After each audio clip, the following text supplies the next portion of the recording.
علی بھائی، آج کا پہلا سوال ہے، حدیث کسے کہتے ہیں؟ آپ نے کئی ایک لیکچرز میں فرمایا ہے کہ صحیح بخاری میں حدیث نمبر 1390 ہے کہ سیدنا عمر فاروق رضی اللہ تعالیٰ عنہ کے پاؤں مبارک ان کی شہادت کے 63 سال کے بعد حجرہ عائشہ رضی اللہ عنہا کی دیوار گرنے کی وجہ سے ظاہر ہو گیا۔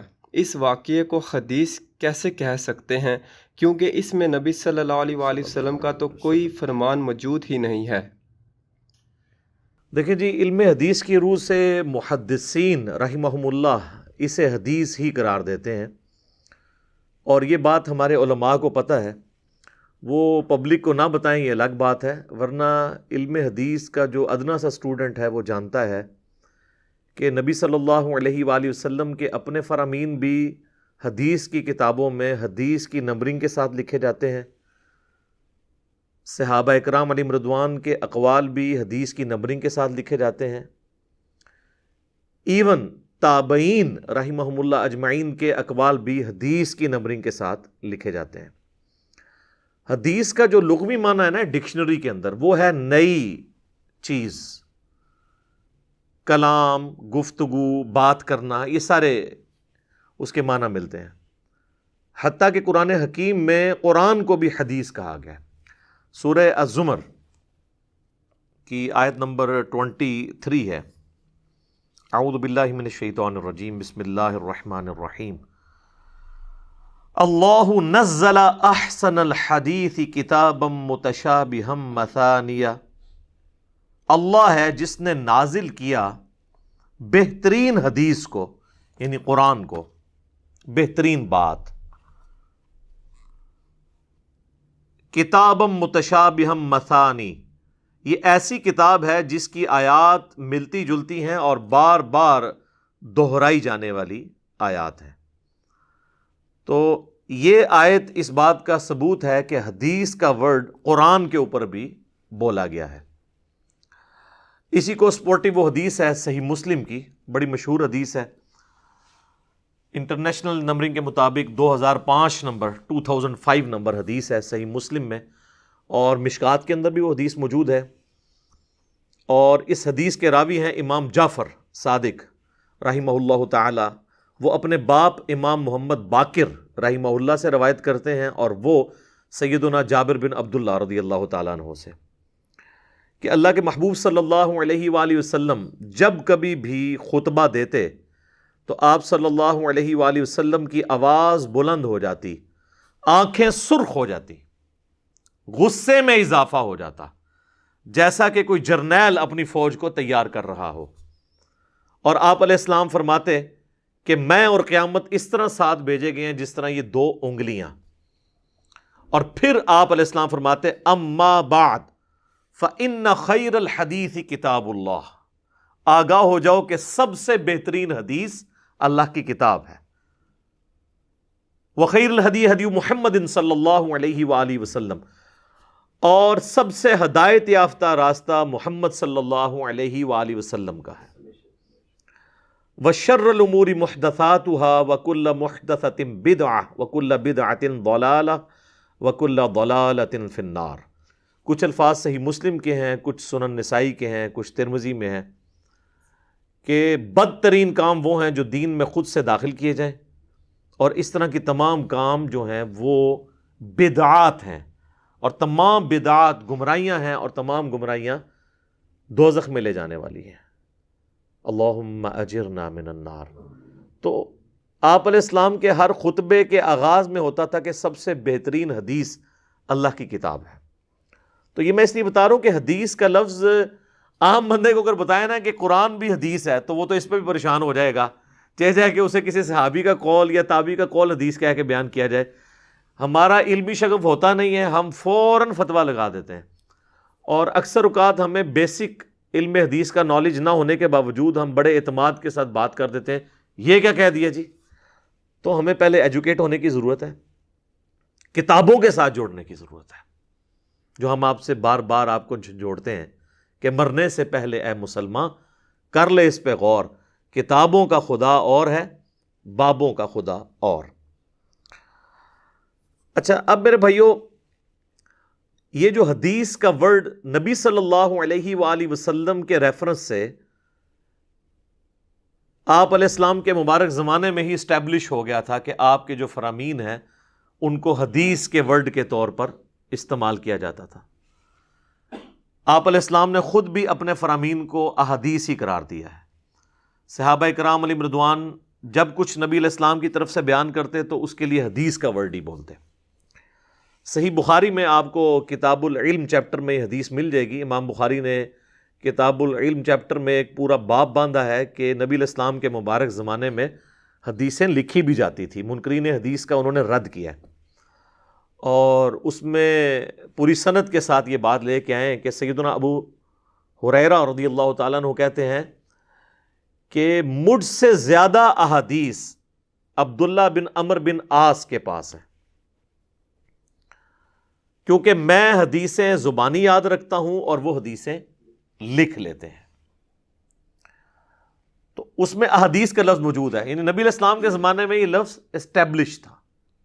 اسی کو سپورٹنگ وہ حدیث ہے جو سنن نبی داؤد کے اندر ہے، مسند احمد میں ہے کہ نبی صلی اللہ علیہ وآلہ وسلم کی مجلس میں جب عبداللہ بن عمر بن عاص بیٹھا کرتے تھے تو وہ کہتے ہیں کہ میں آپ علیہ السلام سے جو کچھ سنتا تھا نا وہ لکھ لیتا تھا. مجھے بعض اصحاب نے منع کیا کہ آپ علیہ السلام بھی ایک انسان ہے، بعض اوقات غصے کے عالم میں ہوتے ہیں، تو میں نے پھر حدیثیں لکھنا چھوڑ دیں. کچھ عرصہ بعد نبی علیہ السلام نے مجھ سے پوچھا تو آپ صلی اللہ علیہ وآلہ وسلم سے میں نے عرض کی کہ یہ وجہ تھی، مجھے آپ کے ساتھیوں نے منع کیا. تو آپ نے اپنی مبارک زبان یوں پکڑ کر فرمایا کہ اللہ کی قسم اس زبان سے حق کے سوا کچھ نہیں نکلتا. الحمدللہ. تو یعنی یہ بات ثبوت ہے کہ احادیث لکھی جاتی تھی. اچھا، یہ میں اس کوشچن کے جواب کے طور پہ حجیت حدیث کو آج ڈسکس نہیں کر رہا ہوں. جو منکرین احادیث کی طرف سے فتنے اٹھائے جاتے ہیں وہ آلریڈی میری کئی ایک ویڈیوز ریکارڈڈ ہیں. مسئلہ نمبر 36 ضعیف الاسناد اور من گھڑت احادیث کے فتنے کا تحقیقی جائزہ. اسی طریقے سے حال ہی میں کوشچن ریکارڈ ہوا تھا صحیح مسلم کا مقدمہ، امام مسلم کا مقدمہ میں نے کور کیا ہے. اسی طریقے سے ایک اور ویڈیو ہے مشکات المصابیح کا مکمل تعارف، اس میں نے احادیث کے حوالے سے احادیث کی کتابیں کون سی ہیں اہل سنت کے ہاں، انٹرنیشنل نمبرنگ کیا ہوتی ہے، حدیث کو تلاش کرنے کا طریقہ کیا ہے، اس کے صحیح اور ضعیف ہونے کا حکم کے اعتبار سے بڑی تفصیلی گفتگو کی ہے. آج میں اسپیسیفکلی یہ جو ورڈ حدیث ہے اس کے حوالے سے ڈسکشن کر رہا ہوں تاکہ وہ موضوع پھر بدل نہ جائے. یہ اس قسم کی کئی باتیں تو میں آلریڈی ریکارڈ کروا چکا ہوں، لیکن آج چونکہ موضوع ایک ڈیفرنٹ ہے اس لیے میں اس اعتبار سے جو اس سے متعلقہ چیزیں ہیں نا وہ آپ لوگوں کے گوش گزار کرنا چاہ رہا ہوں. تو یہ جو حدیث کا ورڈ یعنی نبی علیہ السلام کے زمانے میں مستعمل تھا، صحابہ کرام اسے یوز کرتے تھے. صحیح بخاری اور صحیح مسلم دونوں میں حدیث موجود ہے. نبی صلی اللہ علیہ وآلہ وسلم نے فرمایا جس شخص نے میری طرف کوئی ایسی بات، ایسی حدیث منسوب کی جو میں نے نہیں فرمائی تو ایسا شخص پھر اپنا مقام جہنم میں دیکھ لے، والعیاذ باللہ تعالی. تو یعنی نبی علیہ السلام کے اوپر جھوٹ باندھنا یہ جہنم میں لے جانے والے اعمال میں سے ایک عمل ہے.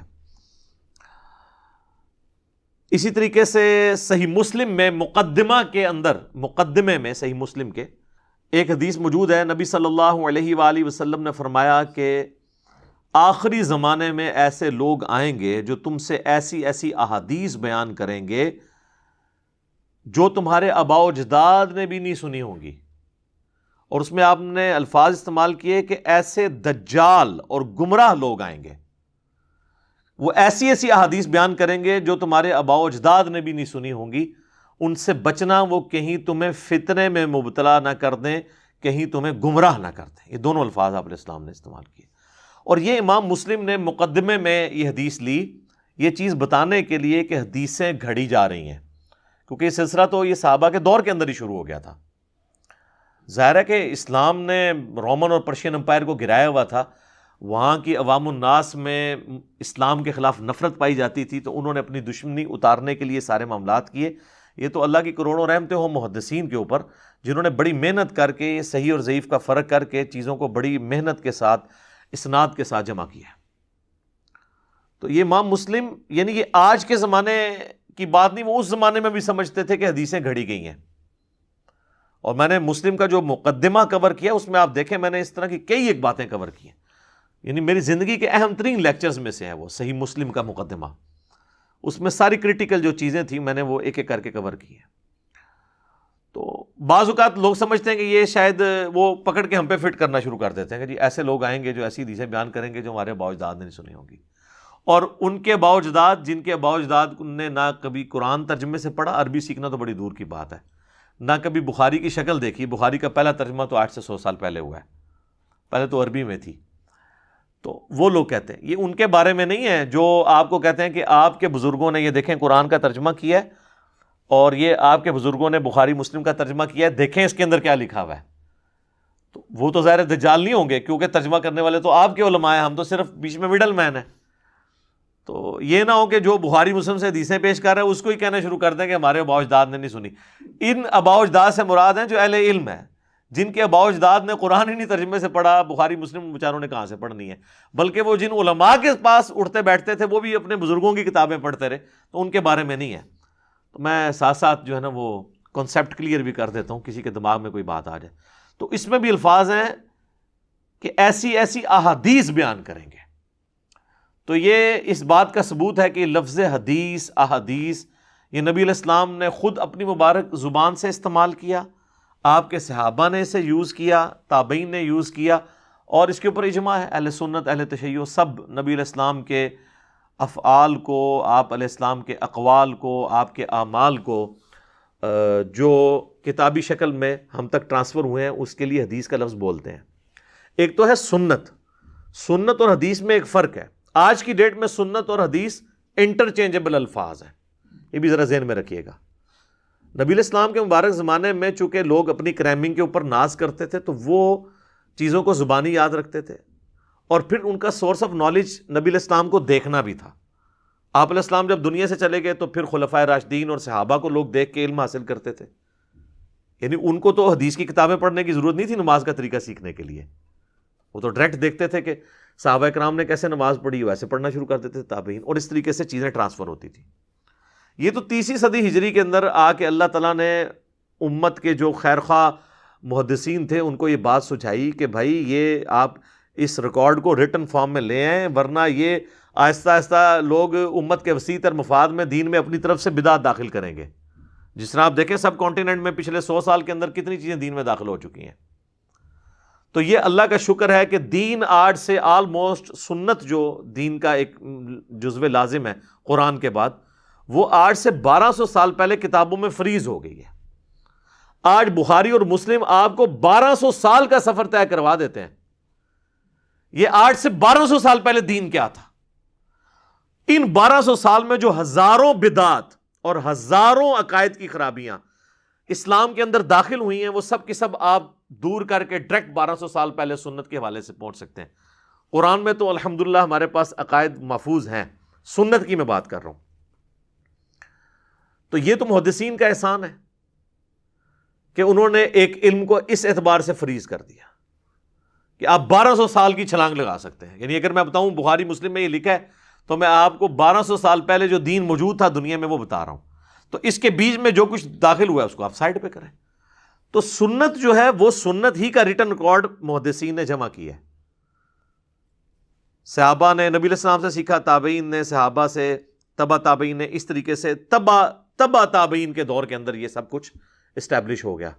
جو بخاری و مسلم میں حدیث ہے کہ سب سے بہتر زمانہ میرا ہے، پھر میرے صحابہ کا، پھر ان کا جو ان کو دیکھیں، پھر ان کا جو ان کو دیکھیں.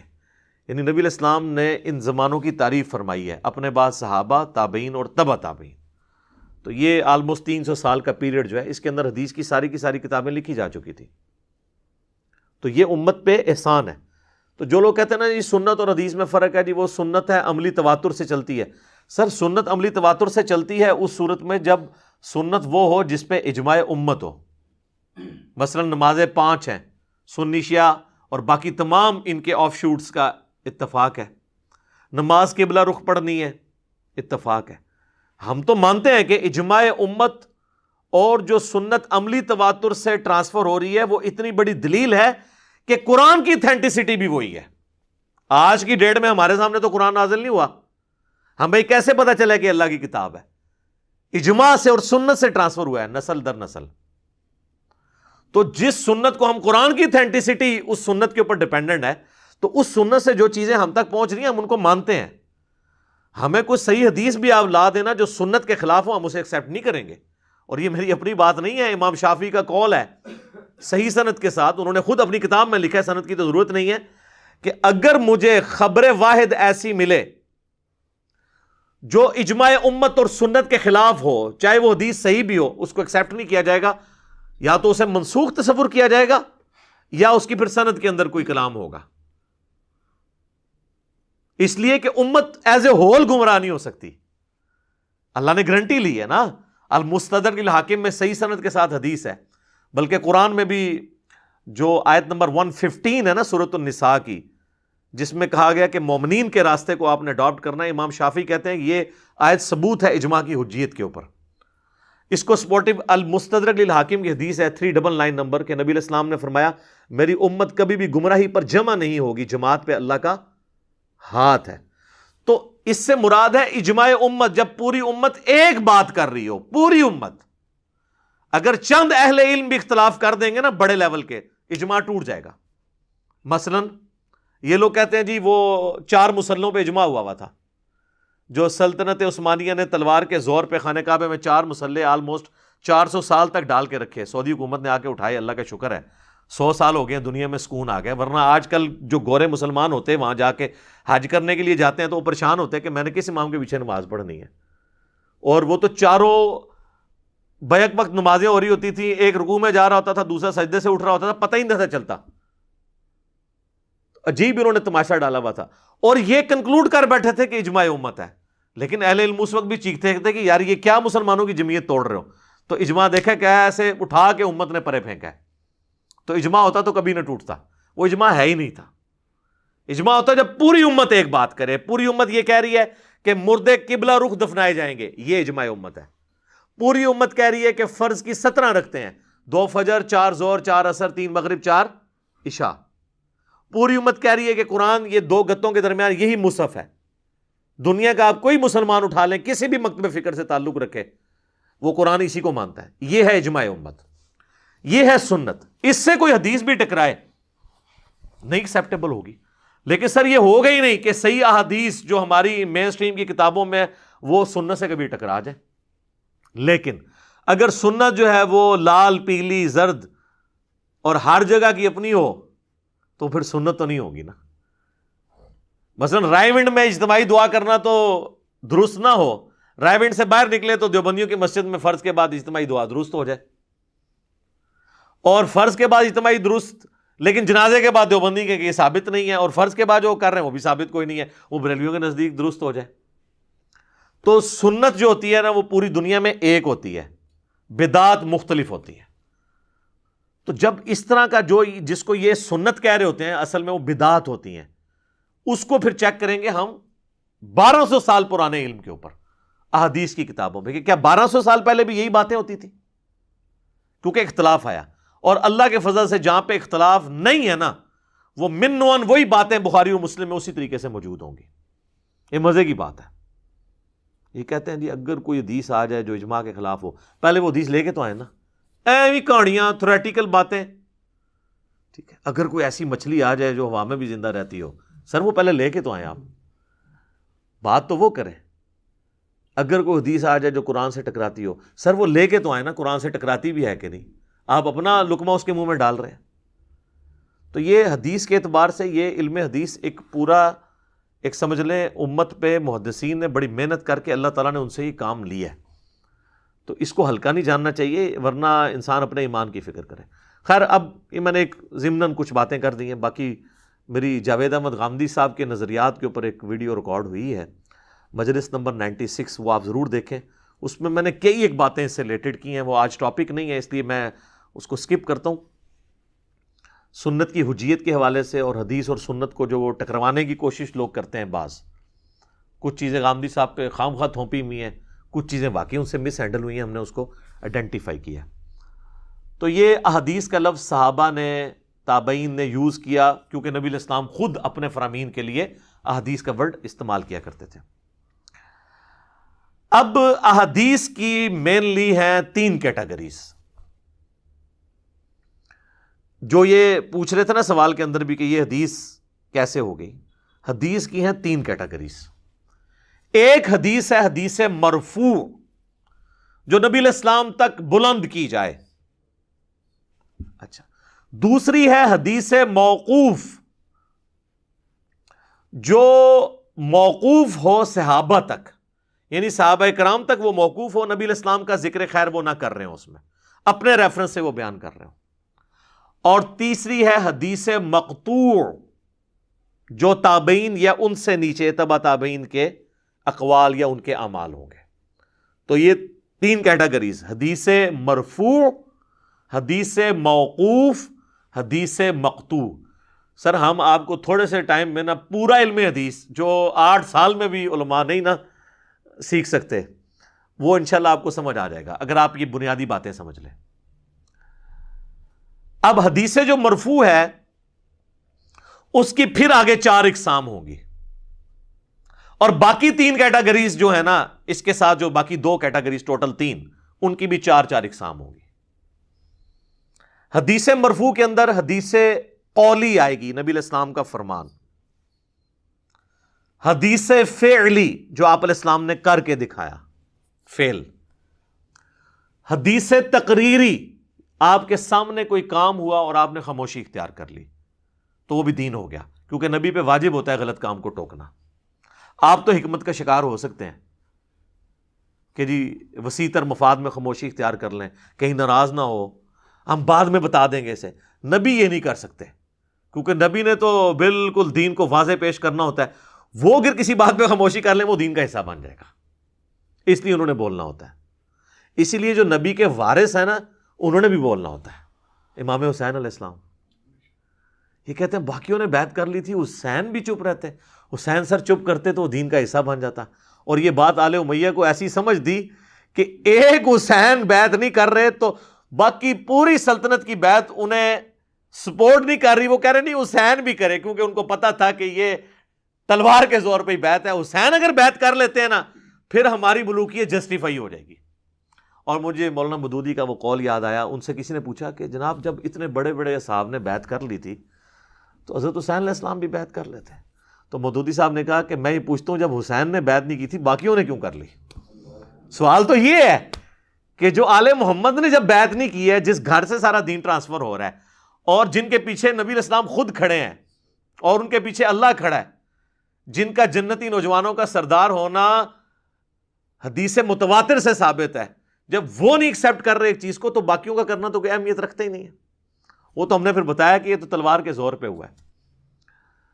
تو بات کہاں سے کہاں نکل گئی، کربلا تو ہر جگہ آ جاتی ہے، کیا کریں، وہ چیزیں انٹر ریلیٹڈ ہیں۔ تو حدیث تقریری، اور چوتھی قسم ہے حدیث وصفی، کہ نبی علیہ السلام کی کوئی آپ کا وصف، آپ کی کوئی خوبی، آپ کے شمائل میں سے کوئی چیز بیان کی جائے۔ تو یہ ہے 4 کیٹیگریز۔ ہر کیٹیگری کے اندر 4 اقسام ہیں، 3 کیٹیگریز، اور اس ہر کیٹیگری کے نیچے پھر 4 کیٹیگریز یا 4 اقسام۔ تو 3 کون سی ہوگی؟ حدیث مرفوع نبی علیہ السلام کی، حدیث موقوف کسی صحابی تک، حدیث مقطوع کسی تابعی یا تبع تابعی کے تک جو پہنچتی ہے۔ پھر ہر ایک کی آگے 4 قسمیں ہوں گی، کہ یا تو نبی علیہ السلام نے فرمایا ہوگا، یا آپ نے کیا ہوگا، یا آپ کے سامنے ہوا ہوگا اور آپ خاموش ہوں گے، یا آپ علیہ السلام کا کوئی آپ کا وصف کوئی اور شخص بیان کر رہا ہے۔ میں اس کی مثالیں بعد میں دیتا ہوں، پھر آپ کو یہ چیزیں سمجھ آ جائیں گی۔ اور یہی پھر 4 کیٹیگریز صحابہ اور تابعین تک بھی جائیں گی۔ لہذا دین میں جس طرح قرآن و سنت حجت ہے نا، اسی طریقے سے صحابہ کرام اور اہل بیت اور تابعین اور تبع تابعین بھی حجت ہیں، بشرطے کہ ان کی کوئی چیز مین کتاب و سنت سے ٹکرا نہ جائے، یا ان کے آپس میں اختلاف ہو تو پھر ہم جمہور کی رائے دیکھیں گے۔ اب آپ آ جائیں حدیث قولی۔ اکثر آپ جتنے فرامین سنتے ہیں وہ حدیث قولی ہیں، مرفوع۔ مثلاً بخاری اور مسلم کی متفق علیہ حدیث ہے کہ دیکھنا میری طرف کو جھوٹی بات منسوب نہ کرنا، جس نے میری طرف جھوٹی بات منسوب کی وہ اپنا مقام دوزخ میں دیکھ لے۔ مولا علی نے روایت کیا، ان کے علاوہ باقی اصحاب نے بھی، ابو ہریرہ نے، انس ابن مالک نے، جابر بن عبداللہ نے، مغیرہ ابن شعبہ نے، عبداللہ ابن عباس نے، کئی صحابہ نے اس حدیث کو روایت کیا۔ تو یہ نبی علیہ السلام کا فرمان ہے، تو یہ کیا ہوا؟ حدیث قولی، یعنی آپ کا قول۔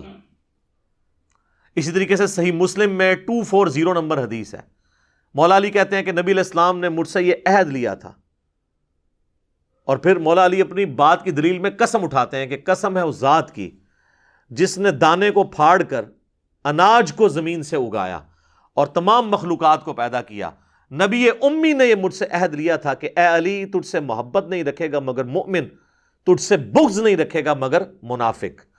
تو یہ اب حدیث بیان تو حضرت علی اپنے بارے میں کر رہے ہیں، لیکن اس کو منسوب کس کے ساتھ کر رہے ہیں؟ نبی علیہ السلام کے۔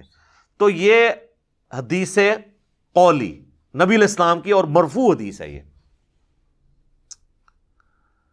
اچھا، اسی طریقے سے حدیث فعلی کہیے کہ جیسے بخاری و مسلم کی متفق علیہ حدیث ہے، عبداللہ بن عمر کہتے ہیں کہ نبی علیہ السلام جب نماز شروع کرتے تو دونوں ہاتھ کندھوں تک اٹھاتے، اور ایک اور حدیث ہے بخاری اور مسلم کی، اس میں مالک بن حویرث کہتے ہیں کہ کانوں تک اٹھاتے۔ یہ دونوں حدیثیں صحیح ہیں۔ جب رکوع میں جانے لگتے تو پھر کانوں تک یا کندھوں تک اٹھاتے، اور جب رکوع سے سر اٹھاتے تو پھر دونوں ہاتھوں کو یوں بلند کرتے۔ تو اب اس میں وہ نبی علیہ السلام کے بولنے کی بات نہیں ذکر کر رہے، بلکہ کہہ رہے ہیں آپ کے افعال کو، تو یہ حدیث فعلی ہو گئی، لیکن ہے مرفوع کیونکہ نبی علیہ السلام تک بلند ہے۔ یہ نہیں ہے کہ عبداللہ بن عمر خود کر رہے ہیں، نہیں، عبداللہ بن عمر نبی علیہ السلام کا عمل رپورٹ کر رہے ہیں۔ تو یہ کیا ہوگی؟ حدیث فعلی۔ حدیث تقریری، نبی علیہ السلام کے سامنے کوئی کام ہوا اور آپ نے خاموشی اختیار کر لی۔ جامعہ ترمذی کے اندر حدیث موجود ہے، اس کی سند کمزور ہے، اس کی صحیح سند جو ہے وہ المستدرک للحاکم کے اندر موجود ہے، صحیح ابن حبان میں ہے، صحیح ابن خزیمہ میں ہے کہ نبی علیہ السلام فجر کی نماز پڑھ کے نکل رہے تھے تو آپ نے ایک صحابی کو دیکھا کہ وہ نماز پڑھ رہا ہے، تو آپ وہاں کھڑے ہو گئے۔ جب وہ سلام پھیر کر فارغ ہوا تو آپ نے فرمایا یہ کون سی نماز پڑھ رہا ہے تو؟ نماز تو پڑھ چکے ہم۔ تو انہوں نے عرض کیا اللہ کے رسول صلی اللہ علیہ وآلہ وسلم، میری فجر سے پہلے والی جو 2 سنتیں تھیں نا، 2 رکعتیں وہ رہ گئی تھی تو میں نے یہ وہ پڑھی ہیں۔ تو حدیث کے الفاظ ہیں کہ نبی علیہ السلام خاموش ہو گئے، یعنی آپ نے اس پہ ورڈکٹ بھی نہیں دی۔ خاموشی کا کیا مطلب ہوا؟ کہ اٹس اوکے، کیونکہ اگر وہ غلط ہوتا تو آپ کہتے۔ تو یہ حدیث تقریری کی مثال ہے کہ نبی علیہ السلام کے سامنے ایک عمل ہوا، آپ نے کچھ کہے بغیر اسے انڈورس کر دیا۔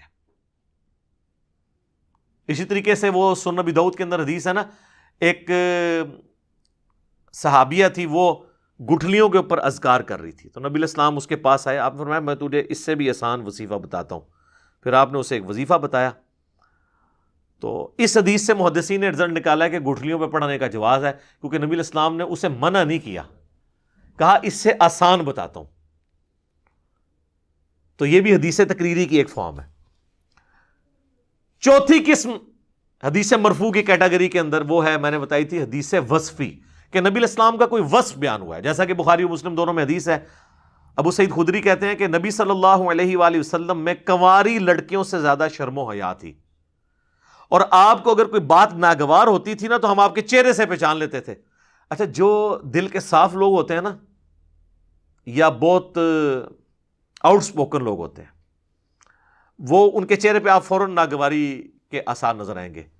یہ جو کنے قسم کے لوگ ہوتے ہیں نا، وہ ضبط کر جاتے ہیں، مکاری کے جو ایکسپرٹ ہوتے ہیں، اللہ ماشاء اللہ۔ لیکن جو لوگ فیئر لوگ ہیں نا، آپ دیکھیں گے کہ کوئی بات غلط ہوگی نا تو فوراً ان کے چہرے پہ نا اس کے ایکسپریشن اتنے واضح آئیں گے کہ وہ اپنے ایکسپریشنز کو قابو نہیں کر سکتے۔ تو اس حدیث میں الفاظ ہیں کہ نبی علیہ السلام کو کوئی چیز ناگوار ہوتی تو فوراً آپ کے چہرے کے اوپر نا آثار آ جایا کرتے تھے اس چیز کے، اس طرح خوش ہوتے تھے جب، تب بھی آثار آ جایا کرتے تھے۔ اب اس پوری حدیث میں نبی علیہ السلام کا نہ تو انہوں نے کوئی عمل بیان کیا، آپ کے وصف کا ذکر کیا۔ اس طریقے سے بخاری و مسلم میں حدیث ہے، حضرت انس بن مالک کہتے ہیں کہ میں نے آج تک کوئی ریشم یا دباچ ایسا نہیں چھوا جو رسول اللہ کے ہاتھوں سے زیادہ نرم ہو، اور میں نے آج تک کسی عطر کی ایسی خوشبو نہیں سونگھی جو نبی علیہ السلام کے مبارک ہاتھوں میں سے آتی تھی۔ ٹھیک ہے، اس طریقے سے بخاری و مسلم میں حدیث ہے کہ نبی علیہ السلام کا پسینہ جو صحابہ کرام خوشبو کے طور پہ استعمال کرتے تھے. اب اس میں نہ نبی علیہ السلام کچھ فرما رہے ہیں، نہ آپ علیہ السلام کوئی عمل کر کے بتا رہے ہیں، بلکہ آپ علیہ السلام کے وصف کا ذکر ہو رہا ہے کہ آپ کی یہ کوالٹیز تھی. اس طریقے سے بخاری مسلم میں آتا ہے کہ نبی علیہ السلام اپنی پیٹھ کے پیچھے بھی دیکھ لیا کرتے تھے، حالانکہ آپ کی آنکھیں سامنے تھی، تو آپ کے اپنے فرمان ہے کہ میں اپنے اللہ کی قسم پیٹھ کے پیچھے بھی تمہیں دیکھ لیتا ہوں. تو یہ آپ کے وصف ہے نا، تو جو آپ کے وصف ذکر ہوئے ہیں نا، یہ حدیث وصفی کی کیٹیگری میں.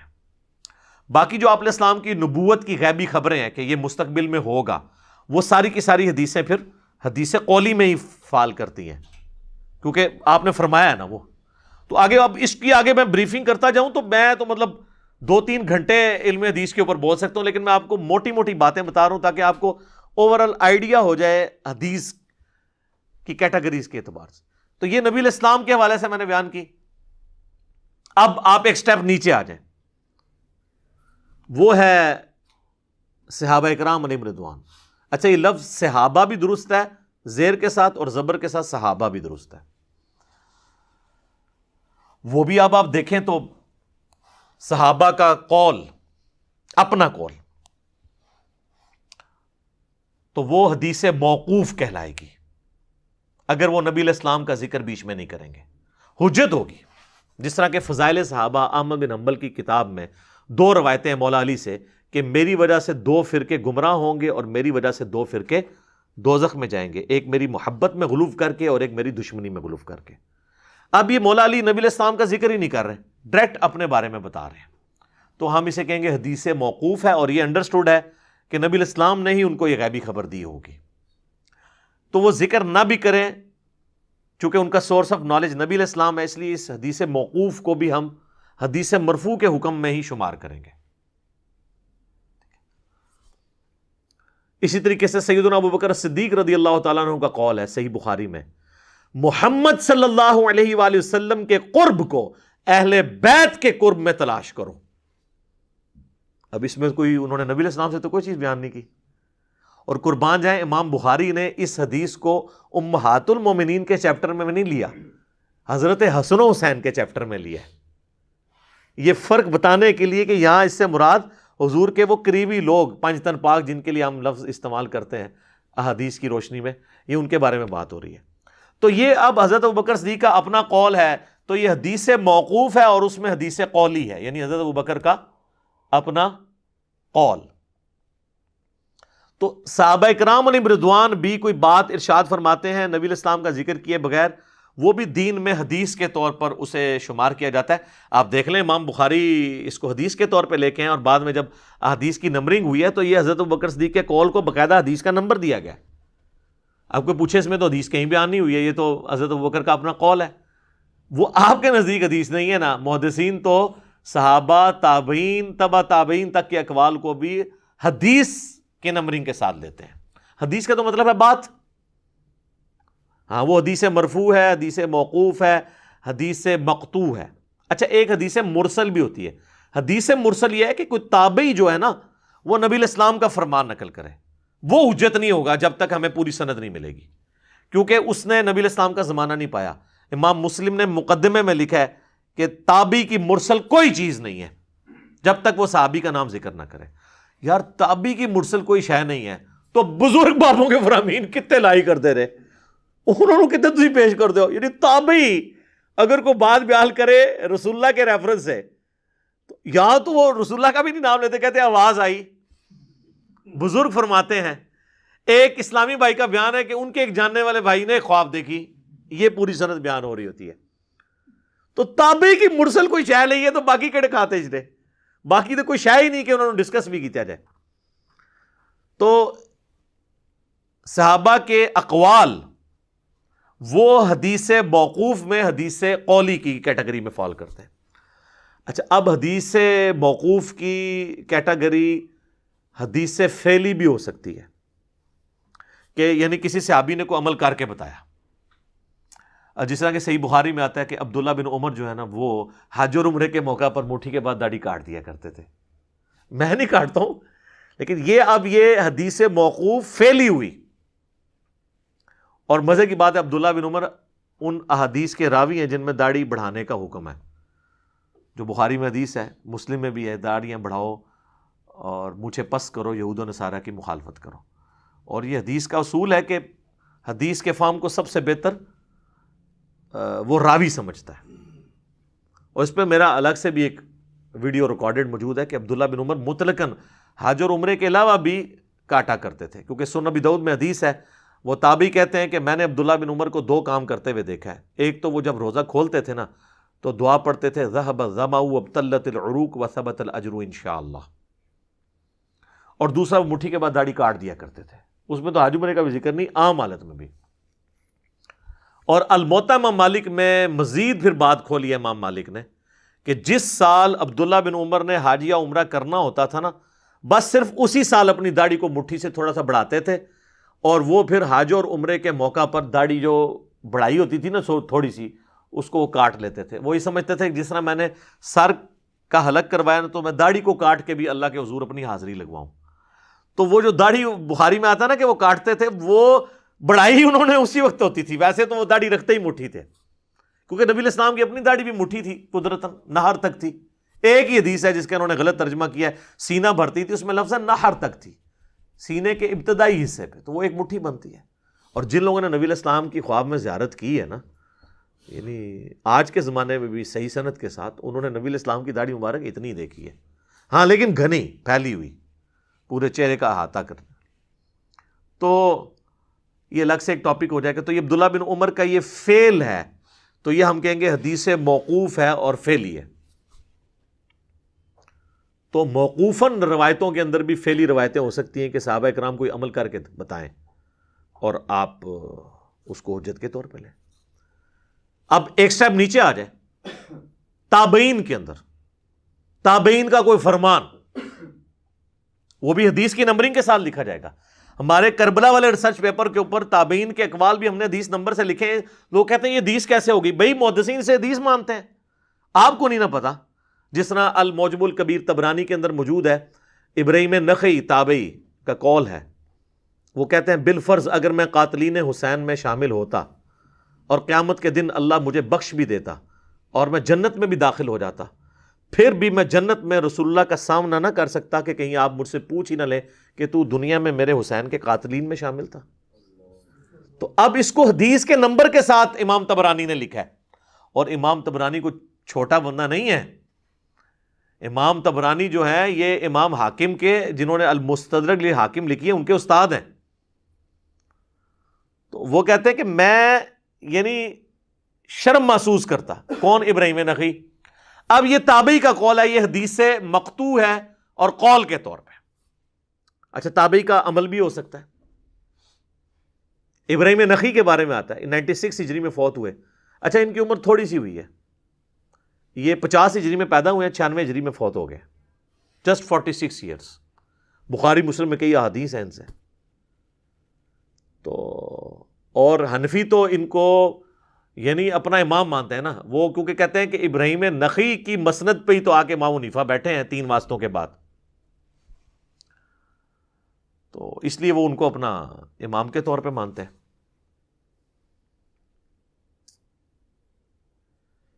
ابراہیم نخعی کا عمل المصنف ابن ابی شیبہ میں موجود ہے کہ داڑھی والے چیپٹر میں، کہ وہ یہ جو رخساروں کے بال ہیں نا، اس کو بھی مونڈا کرتے تھے.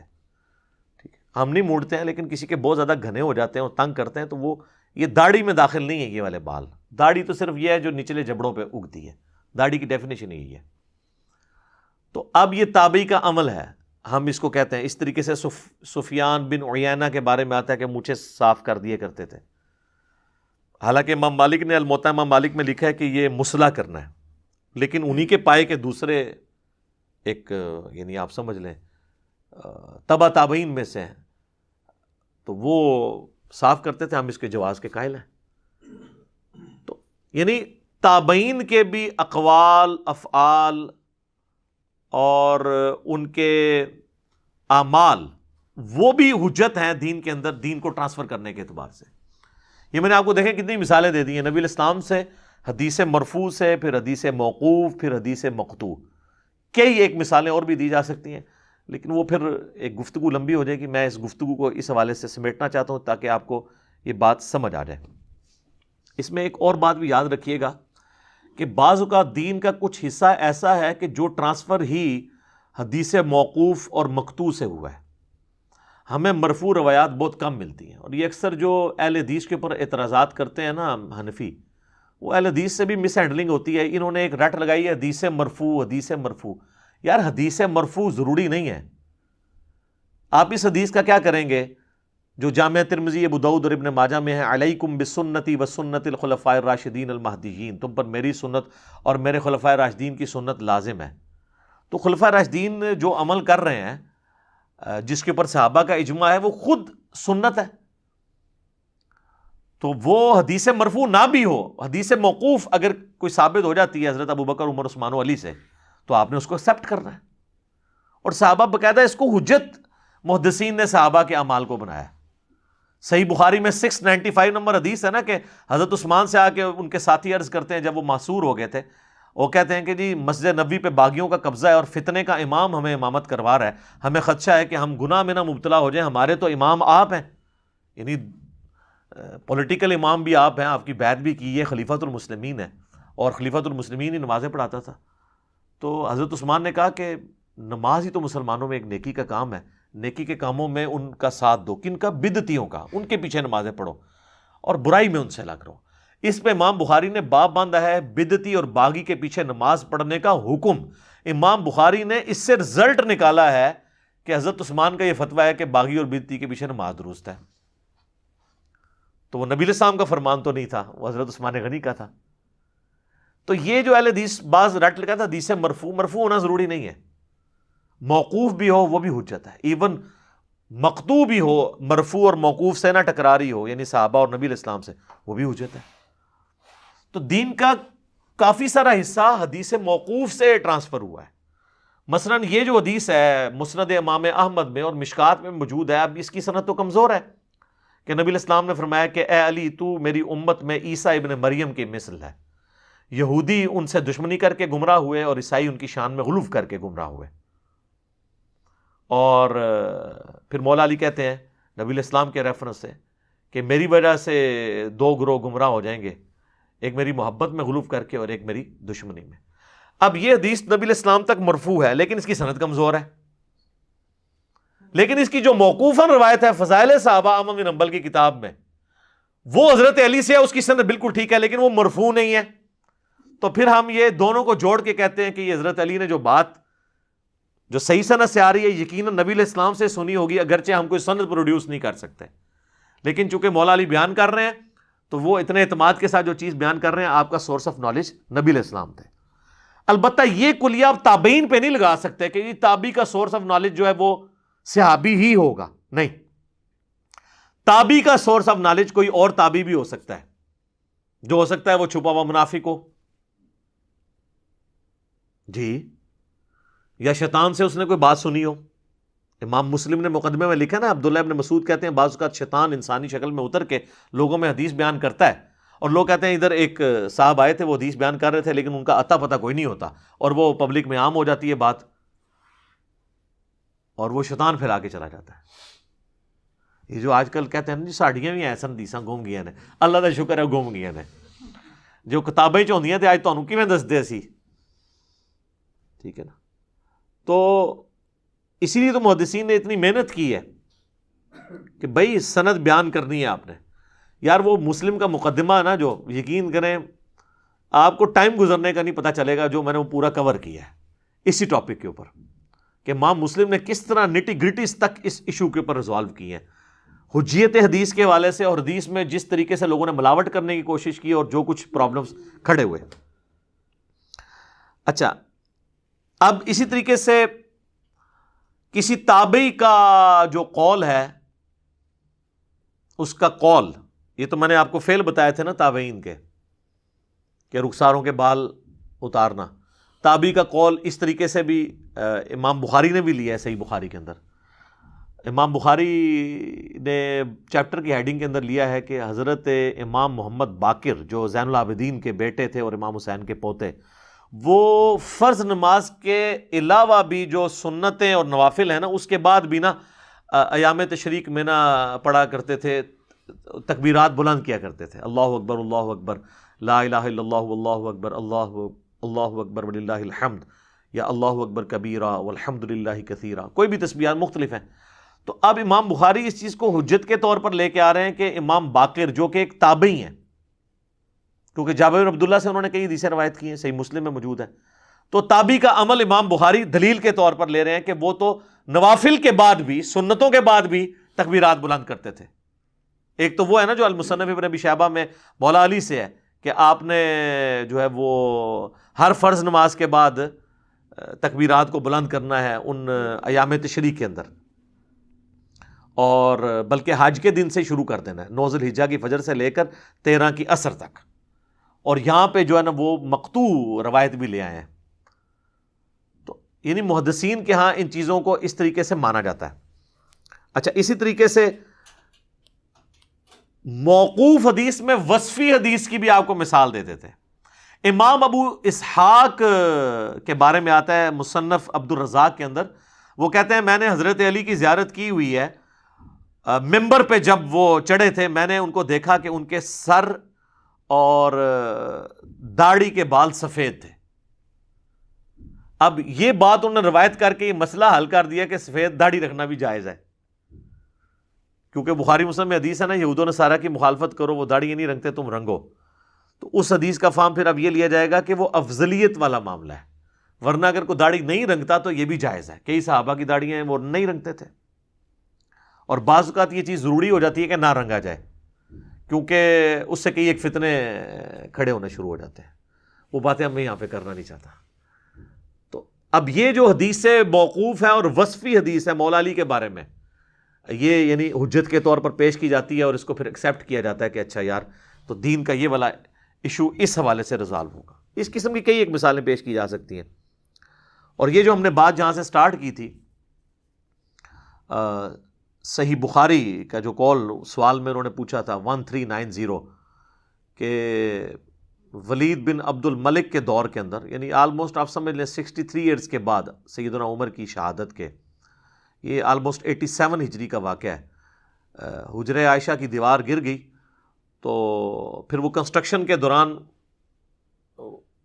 قبر میں سے ایک پاؤں نکل آیا، ظاہر ہے کہ اس کو نئی ایک کر رہے تھے، وہ بنیادیں نیچے سے کھڑی کرنے کی کوشش کر رہے تھے، تو اس دوران ایک پاؤں نکل آیا۔ وہ اس وقت تو مزار تو نہیں بنے ہوئے تھے نا، سادہ قبریں تھیں، تو لوگ پریشان ہو گئے، تو عروہ بن زبیر کو بلایا گیا جو سیدہ عائشہ کے بھانجے تھے اور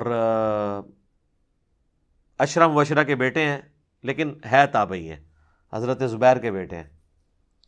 تو وہ چونکہ فریکوینٹلی حجرہ عائشہ میں جاتے تھے، انہیں قبروں کی لوکیشن پتہ تھی، انہوں نے جب پاؤں دیکھا نا، انہوں نے کہا یہ نبی علیہ السلام کا پاؤں نہیں ہے، یہ حضرت عمر کا پاؤں ہے۔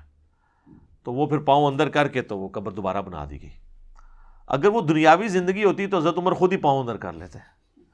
ظاہر ہے اتنی دنیا اکٹھی ہوئی ہے، پریشان ہے پاؤں دیکھ کے، تو میں یعنی ایک جو بندہ زندہ بھی بیٹھا ہوا اپنا پاؤں پھیلایا، لوگ اکٹھے ہوں تو وہ بھی بیچارہ پاؤں اکٹھا کر لے گا، یار کہ میرے پیر پہ تماشا لگایا۔ تو وہ آخرت کی زندگی ہے، وہ دنیا کی زندگی ہے ہی نہیں ہے۔ اچھا، اب یہ حدیث جو ہے نا آپ دیکھیں، اس میں یہ حدیث اس کو اس لیے محدثین نے لیا ہے کہ یہ سیدنا عمر کا ایک وصف بیان ہوا ہے ان کی وفات کے 63 سال کے بعد، ان کی شہادت کے، اور یہ حدیث سے مقطوع بھی بن جاتی ہے کہ عروہ بن زبیر تابعی ہیں، وہ بیان کر رہے ہیں، اسی لیے اس کو صحیح بخاری میں 1390 نمبر حدیث دیا گیا۔ 1390 نمبر حدیث پہ ایک اور تابعی ہے سفیان تمار، ان کا قول لکھا ہے کہ وہ کہتے ہیں میں نے نبی علیہ السلام، ابو بکر اور عمر کی قبریں دیکھی ہیں، وہ اونٹ کی کوہان کی طرح ہے، یعنی ایک بالشت، اس سے زیادہ اونچی نہیں ہے۔ اب اس میں تو نبی علیہ السلام کا کوئی فرمان نہیں ہے، نہ حضرت ابو بکر کا کوئی فرمان ہے، یہ تو وہ تابعی کا فرمان ہے، لیکن وہ وصف بیان کر رہا ہے صحابہ کی قبروں اور نبی علیہ السلام کی مبارک قبر کا، اور بیان کرنے والا کون ہے؟ تابعی ہے۔ تو ہم یہ کہیں گے حدیث مقطوع بھی ہے یہ، اور حدیث موقوف وصفی بھی ہے کہ ایک صحابی کی قبر کی وصف بیان کر رہا ہے۔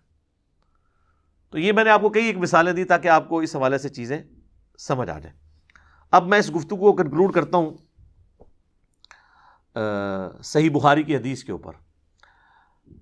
انٹرنیشنل نمبر کے مطابق 3748، اور یہ حدیث ترمذی کے اندر بھی موجود ہے، لیکن بخاری میں آ گئی تو ترمذی کی تو حاجت نہیں رہتی۔ اس حدیث کے الفاظ ہیں کہ جب سیدنا حسین ابن علی کا سر کاٹ کر ایک تشت میں رکھ کر یزید کے گورنر عبید اللہ ابن زیاد کے سامنے دربار میں پیش کیا گیا، والعیاذ باللہ تعالی، ان لوگوں پہ اللہ کی لعنت ہو، اللہ کے فرشتوں کی لعنت، تمام لعنت کرنے والوں کی لعنت جنہوں نے حسین ابن علی کو اس طریقے سے ظلماً شہید کیا، آمین ثم آمین۔ تو وہ چھڑی کے ساتھ ان کے سر مبارک کو کریدنے لگا تو انس ابن مالک وہاں موجود تھے، تو انہوں نے فرمایا کہ حسین ابن علی سب سے زیادہ رسول اللہ کے ہم شکل تھے صلی اللہ علیہ وآلہ وسلم، اور راوی حدیث کہتے ہیں اس وقت حسین ابن علی کی داڑھی اور سر کے بالوں میں وسمے کا خضاب لگا ہوا تھا۔ وسمہ ایک بوٹی ہے جو کالا کرنے کے لیے استعمال ہوتی ہے، اس لیے ہم کالے خضاب کو بھی جائز سمجھتے ہیں، اس پہ الگ سے میری ویڈیوز ریکارڈڈ موجود ہیں۔ تو اب یہ حدیث آپ دیکھیں، یہ ایسی حدیث ہے، یہ میں نے آخر میں اس لیے رکھی کہ اس حدیث میں آپ کو کئی ایک چیزیں پتہ چلیں گی کہ یہ کئی ایک احادیث کا مجموعہ ہے۔ یعنی میں اگر آپ کے سامنے رکھوں کہ یہ حدیث کی کون سی قسم ہے، تو یہ حدیث مرفوع بھی ہے۔ کس طرح کہ انہوں نے کہا رسول اللہ کے ہم شکل تھے حضرت حسین علیہ السلام، تو مرفوع ہوئی اور وصفی ہوئی، یعنی نبی علیہ السلام کا وصف بیان ہوا، اس اعتبار سے مرفوع ہے، اور موقوف اس حوالے سے ہے کہ حسین ابن علی کا ذکر ہو رہا ہے، وہ صحابی ہیں اور بیان کرنے والے بھی صحابی ہیں۔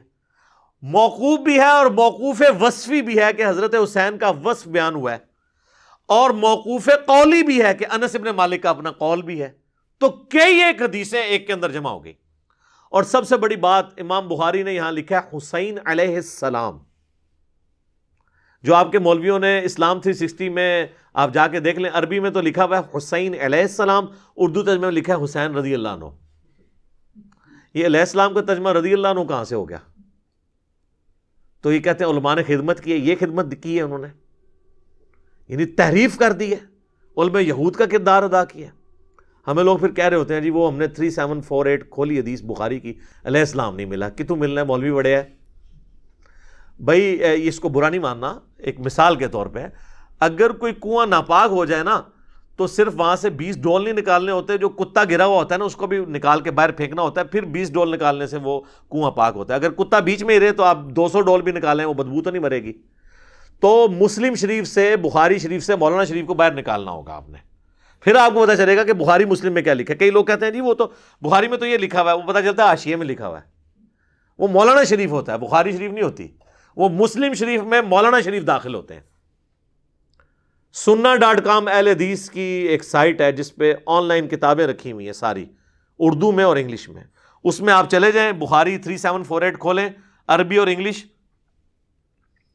اور اردو ترجمہ بھی ہے۔ آپ عربی میں دیکھیں لکھا ہوگا برأس الحسین علیہ السلام، حسین علیہ السلام کا سر، اور ساتھ ہی ترجمے میں آپ دیکھیں اردو میں لکھا ہوگا حسین رضی اللہ عنہ۔ تو پھر جب ہم علیہ السلام کہتے ہیں یہ تو پیغمبروں والا ہے، ٹھیک ہے، تو پھر ہم ان سے یہ ریکویسٹ کریں گے کہ آپ کتابوں کے دین کو فالو کریں، اور علیہ السلام کے اوپر میرے الگ سے کلپ ریکارڈڈ موجود ہے جس میں نے کئی ایک دلائل دیے ہیں علیہ السلام کے حوالے سے۔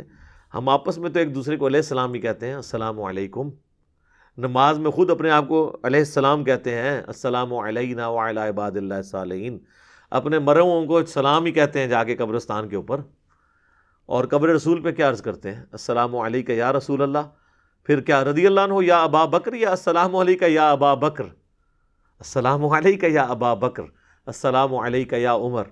تو صحابہ کا عمل ہے۔ مصنف ابن ابی شیبہ میں، سنن الکبریٰ البیہقی کے اندر، الموطا امام مالک میں، فضل الصلاۃ علی النبی میں، 4 کتابوں میں یہ عبداللہ بن عمر کا عمل موجود ہے کہ وہ اس طریقے سے سلام عرض کیا کرتے تھے روضہ شریف پہ حاضر ہو کے۔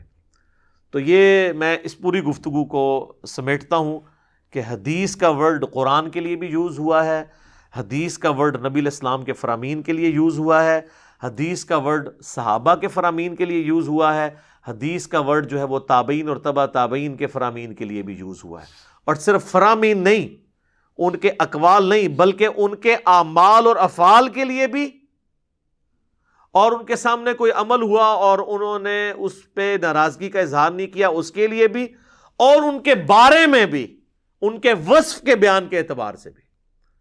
تو تین مین کیٹیگری ہوگی: حدیث مرفوع نبی علیہ السلام، حدیث موقوف صحابہ کرام، اور حدیث مقطوع تابعین اور تبع تابعین۔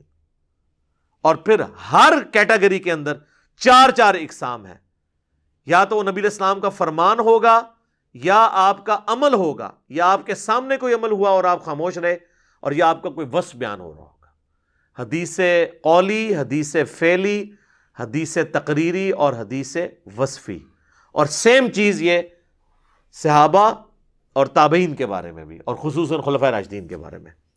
لہذا اگر آپ کو کوئی مسئلہ ہو رہا ہو نا تو آپ فاسألوا اہل الذکر ان کنتم لا تعلمون، اگر تم جانتے نہیں ہو تو اہل علم سے پوچھ لو۔ کیونکہ ہم یہ زیادہ مسئلہ کھڑا ہوا جب ہمارے کربلا والے ریسرچ پیپر کے اندر بھی نا وہ کہتے ہیں یہ تاریخی واقعات ہیں جو آپ اس میں جمع کر رہے ہیں، تو یہ مسلم شریف جو ہے وہ تاریخ کی کتاب تو نہیں، حدیث کی کتاب ہے، اور تاریخ بیان کرتی ہے۔ اس اعتبار سے تو قرآن میں بھی تاریخ بیان ہوئی ہے۔ حضرت یوسف علیہ السلام کی پوری بایوگرافی کیا ہے؟ حضرت یوسف کی تاریخ ہے۔ ایک سوال ہوا تھا کہ حضرت یوسف علیہ السلام کے آباء و اجداد کا تو مسکن تھا شام، یہ بنی اسرائیل جو ہیں وہ مصر میں کیسے پہنچ گئے؟ تو اس کے جواب میں پورے سورہ یوسف نازل ہوئی کہ اس طرح وہ پہنچے تھے، تو تاریخ بیان ہوئی۔ حضرت موسیٰ علیہ السلام کی تو اتنی ڈیٹیل تاریخ بیان ہوئی ہے، کتنے واقعات بیان ہوئے ہیں۔ تو اس طرح احادیث کے اندر بھی تاریخ، نبی علیہ السلام کے مبارک زمانے کی تاریخ، صحابہ کے زمانے کی تاریخ، ایون تابعین کے زمانے میں بھی جو تاریخ ہے وہ بیان کی ہے، اور انہی اسناد کے ساتھ بیان ہوئی ہے۔ اب چونکہ اسناد وہی ہے تو اس پہ حدیث کا ورڈ ہی بولا جائے گا، اسے آپ یہ تاریخ نہیں کہیں گے، اور محدثین اسے حدیث ہی شمار کرتے ہیں، اور اس کی نمبرنگ حدیث کے اوپر ہی ہوتی ہے۔ مثلا یہ جو صحیح مسلم کی حدیث ہے 4776 کہ عبد الرحمن بن عبد رب کعبہ تابعی جو ہیں وہ خانہ کعبہ شریف کے صحن میں داخل ہوتے ہیں، اور وہ دیکھتے ہیں کہ عبداللہ بن عمر بن عاص خانہ کعبہ کے سائے میں بیٹھے ہوتے ہیں اور اپنے ساتھیوں سے احادیث بیان کر رہے ہوتے ہیں۔ وہ بھی جا کے بیٹھ جاتے ہیں تابعی، تو وہ حدیث بیان کرتے ہیں اطاعت امیر کے اوپر، کہ نبی علیہ السلام نے ہمیں اس کی تلقین کی تھی کہ اپنے امیر کی اطاعت کرنی ہے ہر حال میں۔ تو وہ چپ کر کے وہ تابعی سنتا رہتا ہے، اینڈ پہ وہ کہتا ہے کہ حضرت کیا یہ بات آپ نے رسول اللہ سے خود سنی تھی صلی اللہ علیہ وسلم؟ وہ کہتے ہیں ہاں، میری آنکھوں نے نبی علیہ السلام کو دیکھا، میرے کانوں نے سنا، میرے دل نے آپ کی بات یاد رکھی، یعنی حدیث مرفوع ہوگی۔ پھر وہ تابعی کہتا ہے کہ آپ تو ہمیں اطاعت امیر کا حکم دے رہے ہیں، جبکہ آپ کے چچا کا لڑکا معاویہ ابن ابی سفیان جو ہمارے اس وقت حکمران بھی ہیں، وہ تو ہمیں حکم دیتے ہیں کہ ہم لوگوں کو ناحق قتل کریں، اپنوں کو، اور اپنوں کا مال لوٹیں۔ اب یہی کام دو سب سے بڑے ہو سکتے ہیں نا حقوق العباد میں، کہ قتل ناحق اور کسی کا مال حرام طریقے سے ہڑپ کرنا، جبکہ اللہ تو قرآن میں سورہ نساء کی آیت نمبر 29 وہ تلاوت کرتا ہے تابعی، کہ اللہ تعالیٰ فرماتا ہے مت اپنوں کو قتل کرو اور نہ مال ناحق طریقے سے ہڑپ کرو۔ تو اب عبداللہ بن عمر بن عاص جو ہے نا اس بات کو سن کے نا خاموش ہو جاتے ہیں تھوڑی دیر کے لیے، پھر وہ سر اٹھا کے کہتے ہیں کہ معاویہ کی اطاعت کرو ان کاموں میں جس میں وہ اللہ کے حکم کے مطابق حکم دے، اور جس میں وہ اللہ کی نافرمانی کا کہیں تم معاویہ کی نافرمانی کرو۔ اب یہ حدیث آئی ہے تو اب پوری کی پوری آل امیہ اکھڑتی تھی اس حدیث سے، کہتے ہیں جی یہ حدیث کہاں سے ہوئی، اس میں نبی علیہ السلام کا کون سا فرمان ہے؟ سر نبی علیہ السلام کا فرمان موجود ہے نا اس کے اندر، اطاعت امیر۔ اچھا، اگلا اس تابعی نے جو کراس کوشچننگ کی ہے وہ کس بنیاد کے اوپر کی ہے کہ آپ اطاعت امیر کے اوپر حدیثیں سنا رہے ہیں اور ہمارا حکمران تو ہمارے ساتھ یہ کر رہا ہے۔ تو وہ صحابی جو ہیں اس کے اوپر رسپانس کرتے ہیں کہ اس کی بات نہ مانو تو حدیث موقوف بھی ہوگی، اور تابعی کا پوچھنا سوال کرنا حدیث مکتوب ہی ہو گئی. تو یہ ساری کی ساری چیزیں اس کے اندر جمع ہو جاتی ہیں. لہذا احادیث کے اندر صرف سنگل آؤٹ کوئی ایک فرمان نہیں ہوتا بلکہ وہ پورے واقعے کو سمایا ہوتا ہے. اسی طریقے سے صحیح بخاری میں آتا ہے, وہ بھی ہم نے اپنے پمفلٹ میں ڈالی ہے. جنگ جمل کے لیے جب سیدہ عائشہ جو ہے وہ بصرہ کی طرف روانہ ہوتی ہیں تو حضرت عمار ابن یاسر کو مولا علی بھیجتے ہیں اپنے بیٹے حسن ابن علی کے ساتھ. تو بخاری کے الفاظ ہیں, وہ کوفے کے ممبر پہ چڑھتے ہیں اور احترام دیکھیں, حضرت حسن جو ان کے پوتوں کی عمر کے ہیں, کیونکہ آلموسٹ 90 ایئرز ایج ہو چکی تھی عمار ابن یاسر کی. تو حسن ابن علی تو راؤنڈ اباؤٹ اس وقت آپ سمجھ لیں ان کی عمر بڑی مشکل سے جو ہے وہ 35 کے قریب ہوگی. تو حسن ابن علی کو وہ ممبر کے اوپر والے حصے پہ بٹھاتے ہیں اور خود نیچے کھڑے ہو کے خطبہ دیتے ہیں. بخاری کے الفاظ ہیں, عمار ابن یاسر کہتے ہیں کہ دیکھو لوگوں, سیدہ عائشہ جو ہیں وہ بصرہ سے روانہ ہو چکی ہیں, وہ دنیا اور آخرت میں تمہارے نبی کی بیوی ہے. اللہ اکبر, احترام نہیں کام کیا. لیکن اللہ نے تمہیں آزمائش میں ڈالا ہے کہ تم اللہ کی اطاعت کرتے ہو یا عائشہ کی اطاعت کرتے ہو, کیونکہ امیر المومنین کا حکم ماننا اللہ کی اطاعت ہے. یا ایھا الذین آمنوا اطیعوا اللہ و اطیعوا الرسول و اولی الامر منکم. اس کے تحت اب امام بخاری اس حدیث کو نا سیدہ عائشہ کے فضائل کے چیپٹر میں لے کے آئے ہیں. آپ تو حضرت عائشہ کے فضائل بھی جو ہے نا بغیر کربلا کے پڑھ نہیں سکتے, بغیر جنگ جمل صفین اور نہروان کے پڑھ نہیں سکتے. اب یہ لوگ ہوتے ہیں نا ناسبی, تو یہ امام بخاری کو مشورہ دیتے ہیں کہ حضرت اتنی لمبی حدیث کیا لکھنے کی ضرورت ہے, آپ بس اتنا لکھ لیں کہ عمار ابن یاسر نے خطبہ دیا اور انہوں نے فرمایا کہ عائشہ دنیا اور آخرت میں تمہارے نبی کی بیوی ہے, تو ان کا مسئلہ بھی حل ہو جاتا. لیکن یہ اس صورت میں ہوتا جب آپ امام بخاری کو ریال لگاتے اور وہ ریال خور بھی ہوتے. آپ کے لگانے سے بھی انہوں نے ریال خور نہیں ہونا تھا. تو اب وہ کہتے ہیں یار یہ حدیثیں جو بیان کر رہے ہیں, او بھائی آپ بھی جتنی حدیثیں بیان کر رہے ہو نا, تاریخ اس کے اندر گوندھی ہوئی ہے. اور حدیث تو چھوڑ دیں, قرآن کے اندر تاریخ گوندھی ہوئی ہے. بات ہے سند کی. ہم جو تاریخ کو کنڈیم کر رہے ہوتے ہیں وہ اس تاریخ کو کر رہے ہوتے ہیں جو بغیر سند کے آ رہی ہو. تاریخ کا انکار تو کفر ہو سکتا ہے اگر وہ تاریخ قرآن کے اندر اور متواتر حدیث کے اندر آئی ہے. تاریخ قرآن و حدیث کی طرح حجت ہے, کیونکہ قرآن و حدیث ہی تاریخ بیان کرتا ہے نا. تو وہ کہتے ہیں جی وہ اس میں تو حدیث ہی کوئی نہیں ہے. اب اس میں حدیث ہو گئی نا, اس اعتبار سے کہ حدیث سے موقوف ہوگی. سیدہ عائشہ کے بارے میں عمار ابن یاسر کہہ رہے ہیں وہ دنیا اور آخرت میں رسول اللہ کی بیوی ہیں. انہوں نے یہ نہیں کہا کہ میں نے نبی علیہ السلام سے سنا ہے, یہ مرفوع حدیث پھر بھی نہیں ہے. ہم حضرت عائشہ کو دنیا اور آخرت میں حضور کی بیوی مان رہے ہیں عمار ابن یاسر کے کہنے پہ کہ یقیناً یہ غیبی خبر رسول اللہ سے ان کو پتہ چلی ہوگی, نہ بھی وہ کہیں. ٹھیک ہے, اور پھر صرف اس کو نہیں ماننا, پھر وہ حدیث موقوف کا وہ حصہ بھی ماننا ہے کہ اللہ نے تمہیں آزمائش میں ڈالا ہے کہ تم نے عائشہ کی اطاعت کرنی ہے یا اللہ کی اطاعت کرنی ہے.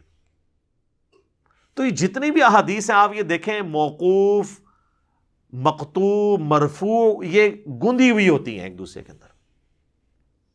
بخاری مسلم میں یہ جو حدیث ہے جو بخاری میں 2812 ہے, عبداللہ بن عباس کا بیٹا علی, ان کے بیٹے کا نام بھی علی ہے. عبداللہ ابن عباس اپنے ایک شاگرد کو, اپنے بیٹے کو, دونوں کو بھیجتے ہیں اور کہتے ہیں جاؤ ابو سعید خدری کے پاس جا کے نا ان سے حدیث سنو ان کی. تو یہ تو اس کو تاریخ ہی مانیں گے. عبداللہ ابن عباس کہہ رہے ہیں حدیث سنو جا کے. اچھا, اب ابو سعید خدری تو 7 صحابہ میں سے ہیں جنہوں نے سب سے زیادہ حدیثیں روایت کی ہیں. حضرت ابو ہریرہ, عبداللہ بن عمر, انس بن مالک, اما عائشہ, جابر بن عبداللہ, عبداللہ بن عباس اور ابو سعید خدری, یہ 7 صحابہ ہیں جنہوں نے سب سے زیادہ حدیثیں روایت کی ہیں. ان میں سے ابو سعید خدری ہیں. اور عبداللہ بن عباس اپنے بیٹے کو ایک تابعی کے ساتھ بھیج رہے ہیں, وہ بیٹا بھی تابعی ہے, کہ جاؤ ابو سعید خدری سے حدیث سنو. بھئی بتانا تو چاہیے تھا کون سی حدیث. یا تو کہتے ہیں نا کہ وہ حدیثیں جو بیان کرنا منع ہے, یا وہ حدیثیں جس سے مخالفین کو سپورٹ ہوتی ہے. انہوں نے مطلق کہا کہ جا کے حدیث سنو. اور ادھر ابو سعید خدری جو ہے وہ اپنے باغ میں جو ہے وہ کر رہے تھے, پانی لگا رہے تھے پودوں کو. تو انہوں نے کہا ہم آپ سے آپ کی حدیث سننے آئے ہیں. آپ ابو سعید خدری کو تو بے شمار حدیثیں یاد ہیں. کوئی یہ نہیں ہے کہ وہ ٹیکسٹ میسج یا واٹس ایپ کر دیا تھا عبداللہ بن عباس نے کہ اے علی سنانی جینو, کچھ بھی نہیں تھا. وہ بھی تیار بیٹھے تھے، ان کا بیٹا بیٹھو میں تمہیں حدیث سناتا ہوں اپنی. منو تے ہزاراں دی سائی یاد نے، انہاں کہ حدیث جیڑی سنانی ہے وہ ہے جیڑی منع ہو جانی بعد وچ، تے انجینئر صاحب نے سنا کے گالاں کھاڑیاں نے. تو وہ کہتے ہیں کہ خندق کا موقع تھا یا مسجد نبوی کی تعمیر کا موقع تھا، باقی اصحاب ایک ایک پتھر اٹھا کے لا رہے تھے اور حضرت عمار ابن یاسر نے 2 پتھر اٹھائے ہوئے تھے. اتنا جوش، یہ ایمان ہے. تو نبی علیہ السلام نے اپنے مبارک ہاتھوں سے ان کے داڑھی اور سر کے بالوں سے مٹی جھاڑی اور کہا وائے عمار، افسوس عمار ابن سمیہ، اے سمیہ کے بیٹے، یعنی تو اسلام کے لیے اتنی قربانیاں کر رہا ہے. اور کیا قربانی کی کہ اسلام کے پہلے شہید ہی ان کے ماں باپ ہیں، سیدنا یاسر اور سیدہ سمیہ. تجھے ایک باغی جماعت قتل کرے گی، تو انہیں اللہ اور جنت کی طرف بلا رہا ہوگا اور وہ جماعت دوزخ کی طرف بلا رہی ہوگی. تو عمار بن یاسر کہتے ہیں اے اللہ میں اس فتنے سے تیری پناہ میں آتا ہوں. اور وہ فتنے سے پناہ میں آئے، آخری وقت تک حضرت علی کے ساتھ رہے ہیں. تو اب کوئی کہ جی دیکھیں جی حضرت عمار بن یاسر کے بارے میں یہ حدیث تو اب یہ تو حدیث مرفوع ہے کہ نبی علیہ السلام نے فرمایا ہے. اچھا، اور یہ حدیث علامات النبوہ والے چیپٹر میں بھی ہے. امام بیہقی نے جو کتاب لکھی ہے نا دلائل النبوہ، رسول اللہ علیہ وسلم کی نبوت کو جسٹیفائی کرنے والی حدیثیں، اس میں بھی یہ حدیث لے کے آئے کہ یہ نبی علیہ السلام کی نبوت پر دلیل ہے کہ آپ نے اپنی وفات کے 30 سال بعد ایک واقعہ ہونا تھا پہلے ہی بتا دیا. اور تو خالی واقعہ تو نہیں بتایا، وہ جو بیچ میں آئے ہوئے وہ بھی سارے آ گئے بیچ میں. تو آپ کہاں جائیں گے؟ اچھا میرے بھائیو، چونکہ اب 5B کا جو معاملہ ہے وہ چند نکلا ہے تو میں اس کا تعارف بھی کروا دیتا ہوں مختصراً. یہ ہے ہمارا ریسرچ پیپر 5B، واقعہ کربلا کا حقیقی پس منظر 72 صحیح الاسناد احادیث کی روشنی میں.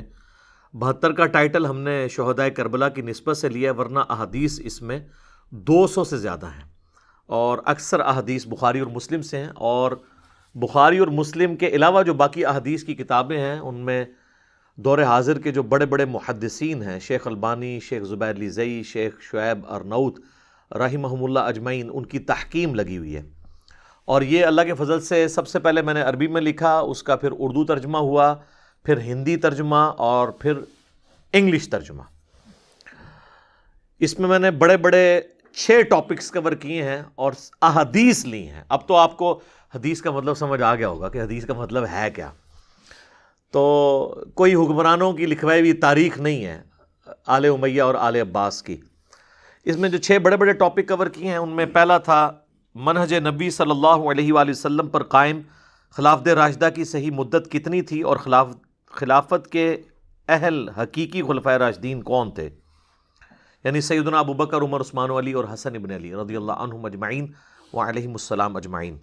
دوسرا ٹاپک خلیفہ راشد سے بغاوت بدعت ہے، جنگ جمل، صفین اور نہروان میں سیدنا علی کی حقانیت اور شہادت سیدنا عثمان کے اصلی اسباب، جعلی اسباب نہیں کہ وہ ایک عبداللہ ابن سبا تھا اس نے سب کی مت مار دی نعوذ باللہ. آل امیہ کو بچانے کے لیے احادیث سے میں نے بتایا کہ یہ آل امیہ سبب بنی ہے. تیسرا ٹاپک رسول اللہ صلی اللہ علیہ وآلہ وسلم نے اپنی وفات سے 1 مہینہ قبل مستقبل میں ہونے والے حکومتی بگاڑ سے متعلق غیبی خبریں دے دی تھیں. چوتھا ٹاپک چوتھے خلیفہ راشد سیدنا علی کے فضائل کا بیان اور ان پر ممبروں سے لعنت کرنے کی بدعت کب اور کس نے ایجاد کی. پانچواں ٹاپک حضرت معاویہ رضی اللہ تعالیٰ عنہ کو حکومت مل جانے کے بعد سے بتدریج امت پر کیسی ملوکیت مسلط ہوئی اور اس کا بھیانک نتیجہ کیا نکلا. اور چھٹا ٹاپک سیدنا حسین رضی اللہ تعالیٰ عنہ علیہ السلام کے فضائل کا بیان اور یزید ابن معاویہ کی ملوکیت میں اس کے گورنر عبید اللہ ابن زیاد کے ذریعے مظلومانہ شہادت. یہ 6 ٹاپکس کور کیے ہیں. 200 احادیث کم از کم اس کے اندر ہیں، بلکہ اس سے زیادہ ہی ہیں. مثلا 33 نمبر کے اوپر غدیر خم کے کم از کم میں نے 8 طرق اس میں لیے ہیں. نمبر 1 دیا ہے لیکن احادیث جو ہیں وہ 8 مختلف طرق اس کے جمع کیے ہیں. تو یہ آپ ہماری ویب سائٹ اہل سنت پاک.com سے فری ڈاؤن لوڈ کریں. ریسرچ پیپرز والے پورشن میں جا کے 5B ریسرچ پیپر اردو میں بھی کر سکتے ہیں، عربی میں بھی، انگلش میں بھی، ہندی میں بھی. ہارڈ کاپی بالکل مفت منگوا سکتے ہیں. اور صرف یہ نہیں بلکہ اس کے ساتھ 8 ریسرچ پیپرز اور ہیں، کل 9 ریسرچ پیپرز اور 3 اذکار کارڈ. 12 کا پیکج آپ ہماری اکیڈمی میں صبح 9 سے لے کر شام 5 بجے تک رابطہ کریں. ہماری اکیڈمی کا نمبر ہے +923215900162. پاکستان میں کریں گے تو 032159000162. لیکن ڈاک صرف پاکستان میں بھیجیں گے. واٹس ایپ انٹرٹین نہیں ہوگا, کال کرنی ہوگی اور ٹیکسٹ میسج بھیجنا ہوگا. تو انشاءاللہ ٹی سی ایس آپ کے گھر کروائیں گے. ٹی سی ایس کا آپ کو خرچہ دینا ہوگا 300 روپیز. تو انشاءاللہ تعالیٰ یہ 12 کا پیکج آپ کے گھر آ جائے گا. تو آپ یہ پڑھیں تو آپ کو پھر پتہ چلے گا کہ یہ بھی احادیث ہیں جو اگنور کی گئی تھی. اس مکتب فکر کی طرف سے بھی جو اپنے آپ کو حدیث کا چیمپئن سمجھتا تھا. تو اللہ کے فضل سے ہم نے حقائق کھول کر پبلک کے سامنے رکھ دی ہیں الحمدللہ.